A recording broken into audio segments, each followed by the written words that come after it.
Baru-baru ini viral kisah pilu 4 orang bocah kakak beradik di Tanjung Balai Karimun. Keempat bocah kakak beradik ini diketahui hanya makan nasi dengan lauk garam. Hal tersebut diungkap lewat video viral yang diunggah akun TikTok milik Bribtu Yohanes Dede pada Jumat kemarin 8 September 2023. Melansir dari tribunnews.com, di awal video terlihat anggota Polsek Tanjung Balai tersebut menghampiri gubuk reyot yang ditempati keempat kakak beradik itu. "Lagi ngapain?" tanya Bribtu Yohanes Dede. "Makan om," jawab anak sulung. "Mana lauknya?"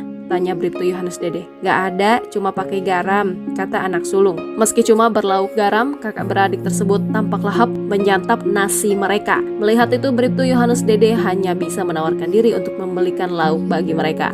"Mau nggak om belikan lauk?" tanya Bribtu Yohanes Dede. "Makasih ya om," imbuhnya. Bribtu Yohanes Dede tampak membelikan lauk berupa ayam goreng KFC untuk keempat kakak beradik tersebut. "Nih, ayamnya udah om bawa," ucap Bribtu Yohanes Dede. Keempat kakak beradik tersebut tersenyum lebar. Mereka terlihat sangat menikmati ayam goreng itu. Melihat ekspresi mereka, sejumlah netizen mengaku merasa terharu. Lalu kemanakah ayah dan ibu keempat anak tersebut? Ayah dari keempat anak itu rupanya saat ini sedang di penjara, sementara ibunya terpaksa memulung untuk memenuhi kebutuhan hidup. Uang yang didapat dari hasil mencari barang bekas itu sehari kisaran Rp40.000. Namun hasil itu tampaknya tidak cukup untuk menafkahi keempat anaknya. Apalagi ia harus membeli susu dan beras. Kerja pemulung sehari kadang dapat uang Rp40.000, kadang uang segitu juga masih cukup untuk membeli beras. Mana anak masih nyusu lagi, ungkap keluarga tahanan. "Anak ada 4, yang kecil masih menyusu," sambungnya.